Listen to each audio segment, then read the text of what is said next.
سپہر کے 3 بجے ہیں۔ السلام علیکم، یہ ریڈیو پاکستان ہے۔ عرفانہ شاہین سے خبریں سنیے۔ حسب معمول پہلے اہم خبروں کا خلاصہ۔ صدر مملکت نے ملک میں پانی کے مؤثر انتظام کے لیے جامع حل کی تلاش پر زور دیا ہے۔ وزیر اطلاعات نے کہا ہے کہ اس سال پاکستان سینما کی بحالی کا سال ہوگا۔ صحت کے بارے میں وزیراعظم کے معاون خصوصی نے خبردار کیا ہے کہ وائرس کی نئی قسم اومیکرون ویکسین نہ لگوانے والوں کے لیے خطرناک ہے۔ پاکستان دی اکانومسٹ کی حالات معمول پر لانے کی عالمی درجہ بندی میں دوسرے نمبر پر آ گیا ہے۔ چین نے عالمی برادری پر زور دیا ہے کہ فلسطین اور اسرائیل کا تنازع حل کرنے کے لیے نئی تجاویز دے۔ 19 سال سے کم عمر کے کھلاڑیوں کے ICC عالمی کپ میں آج شام تیروبا میں پاکستان اور افغانستان مد مقابل ہوں گے۔ خبریں تفصیل کے ساتھ۔ آپ کو پہلے اہم خبر دیتے ہیں کہ لاہور میں ایک دھماکے کی اطلاعات ہیں جس سے متعدد افراد کے زخمی ہونے کا خدشہ ہے۔ دھماکے کی نوعیت کا تعین کیا جا رہا ہے۔ صدر ڈاکٹر عارف علوی نے ملک میں پانی کے مؤثر انتظام کے لیے جامع حل تلاش کرنے پر زور دیا ہے۔ انہوں نے یہ بات آج اسلام آباد میں پاکستان میں مربوط سیٹلائٹ روابط کے شعبے میں روزگار اور پانی کے انتظام سے متعلق اضافے کے باعث پانی کی فیکس دستیابی کم ہو گئی ہے۔ انہوں نے آبی ذخائر کی بہتر نگرانی کے لیے مربوط سیٹلائٹ خدمات کے نفاذ اور اس کے مؤثر استعمال کی ضرورت پر بھی زور دیا۔ اجلاس میں پانی کو محفوظ بنانے کے مسئلے سے نمٹنے اور اس کے انتظام کے لیے کئی تجاویز پر غور کیا گیا اور اس سلسلے میں مؤثر حل وضع کرنے کے لیے متعلقہ شراکت داروں کی نشاندہی اور ان سے رابطہ کرنے پر بھی اتفاق کیا گیا۔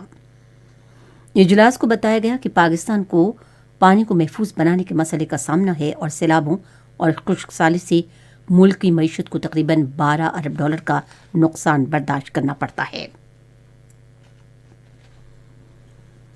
اطلاعات و نشریات فلم ڈویژن کے تحت سرکاری اور نجی شعبے میں 10 فلمیں بنائی جائیں گی۔ ایک ٹویٹ میں انہوں نے کہا کہ دبئی ایکسپو میں آج سے پاکستان فلم ویک کا آغاز ہو رہا ہے، جہاں پاکستان انکلوژر میں کل سے اگلے ماہ کی 26 تاریخ تک پاکستان کی 11 فلموں کی نمائش کی جائے گی۔ نمائش میں دنیا کے 100 سے زائد ممالک شریک ہیں جو اس سال 31 مارچ تک جاری رہے گی۔ صحت کے بارے میں اور مثبت کیسز کی شرح میں اضافہ ہوا ہے، تاہم ہسپتالوں میں صورتحال قابو میں ہے۔ ایک نجی ٹی وی چینل سے گفتگو کرتے ہوئے انہوں نے کہا کہ اومیکرون کے خلاف ویکسینیشن کی شمبات کم ہیں۔ انہوں نے کہا کہ لاہور اور اسلام آباد کے بعد اومیکرون کے مریضوں کی سب سے زیادہ تعداد کراچی میں ہے اور اومیکرون کے تقریباً تمام مریضوں احتیاطی تدابیر پر عمل درآمد نہ کرنے اور ماسک نہ پہننے پر تشویش کا اظہار کیا۔ انہوں نے کہا کہ کورونا وائرس جیسی عالمی وبا کو پھیلنے سے روکنے کے لیے ویکسینیشن ہی سب سے مؤثر طریقہ ہے۔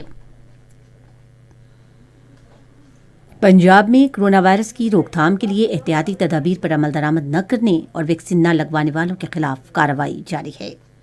صوبائی حکومت کی ہدایت پر گھر گھر جانے کی مہم کا دوسرا مرحلہ بھرپور طریقے سے جاری ہے۔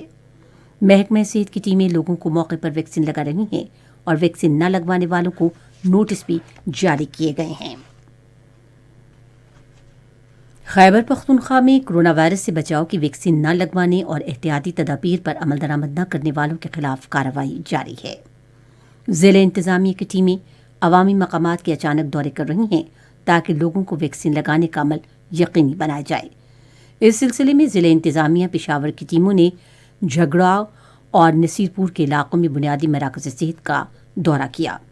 اسی طرح چارسدہ کی ضلع انتظامیہ کی ٹیموں نے بازار، خریداری مراکز اور شادی ہالوں کا دورہ کیا تاکہ اس بات کو یقینی بنایا جائے کہ عوام کورونا وائرس کے خلاف احتیاطی تدابیر کے طور پر سماجی فاصلے اور ماسک پہننے پر عمل پیرا ہیں۔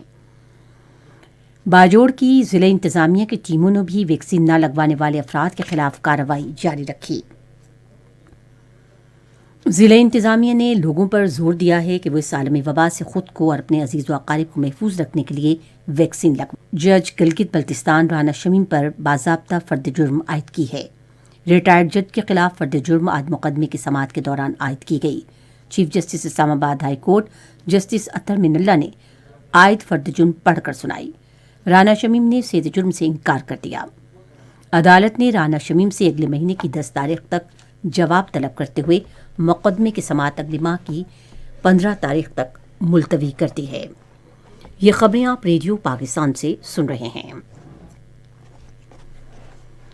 پاکستان کورونا وائرس کے بعد ملک اور معیشت کی بحالی اور اسے کھولنے کے اقدامات کے حوالے سے دی اکانومسٹ کی عالمی درجہ بندی میں دوسرے نمبر پر آ گیا ہے۔ پاکستان تیسرے اور دوسری جانچ پڑتال میں پہلے نمبر پر تھا۔ انہوں نے کہا کہ پاکستان دنیا میں واحد ملک ہے جو تینوں درجہ بندیوں میں پہلے 3 ممالک میں شامل رہا۔ پاکستان نے اقوام متحدہ کو مضبوط بنانے پر زور دیا ہے کیونکہ دنیا کو نئی عالمی کشیدگیوں کا سامنا ہے۔ اقوام متحدہ کی جنرل اسمبلی میں اظہار خیال کرتے ہوئے بلکہ انسانیت کے ضمیر کو جھنجھوڑنے کے لیے بھی ضروری ہے۔ انہوں نے کہا کہ اس بات کا ادراک کرنے کی ضرورت ہے کہ ایک عالمی ادارہ قیام امن کے لیے کیسے اپنا کردار ادا کر سکتا ہے۔ منیر اکرم نے کہا کہ ہم آج عالمی امن و سلامتی کو درپیش خطرات کو نظر انداز نہیں کر سکتے اور نہ ہی امید کے سہارے زندہ رہ سکتے ہیں۔ بھارت میں فنکاروں، وکلاء اور صحافیوں سمیت انسانی حقوق کے کارکنوں نے India Muslim for secular democracy کی طرف سے جاری ایک بیان میں جس پر 300 نمایاں شخصیات نے دستخط کیے ہیں کہا گیا ہے کہ نریندر مودی کی خاموشی پر بھارت کی جمہوریت کا تمسخر اڑایا جا رہا ہے۔ چین نے عالمی برادری پر زور دیا ہے کہ فلسطین اور اسرائیل کا تنازع حل کرنے کے لیے نئی تجویز دے۔ اقوام متحدہ میں چین کے نائب مندوب جنگ شوانگ نے سلامتی کونسل میں اظہار خیال کرتے ہوئے کہا کہ تشدد اور مخاصمت ختم کرنے اور کشیدگی کم کی جائے۔ جنگ شوانگ نے کہا کہ عالمی برادری فلسطین کے مسئلے کے جامع، منصفانہ اور دیرپا حل کے لیے بھرپور کردار ادا کرے۔ انہوں نے کہا کہ سلامتی کونسل کی متعلقہ قراردادوں پر عمل درآمد کے ذریعے آباد کاری کی سرگرمیاں روکی جائیں۔ شمالی کوریا نے کہا ہے کہ وہ امریکہ کے خلاف اپنے دفاع کو مضبوط بنائے گا اور عارضی طور پر معطل سرگرمیوں کو دوبارہ شروع کرے گا۔ شمالی کوریا کے سرکاری ذرائع ابلاغ کے CNN کی اطلاعات کے مطابق حکمران جماعت ورکرز پارٹی کے ایک اجلاس کے دوران شمالی کوریا کے رہنما کم جونگ ان نے فوری طور پر زیادہ طاقت کا مظاہرہ کرنے پر زور دیا۔ حالیہ میزائل تجربات پر تبادلہ خیال کیا جائے گا۔ بیسٹری میں 19 سال سے کم عمر کھلاڑیوں کے ICC ورلڈ کپ میں آج 3 میچ کھیلے جائیں گے۔ پہلا میچ پاکستان اور افغانستان کے درمیان ٹوبیگو میں کھیلا جائے گا۔ دوسرے میچ میں انگلینڈ کا مقابلہ متحدہ عرب امارات سے ہوگا، جبکہ تیسرے میچ میں بنگلہ دیش اور کینیڈا مد مقابل ہوں گے۔ دونوں میچ بیسٹری میں کھیلے جائیں گے۔ تمام میچ پاکستان کے معیاری وقت کے مطابق شام 6 بجے شروع ہوں گے۔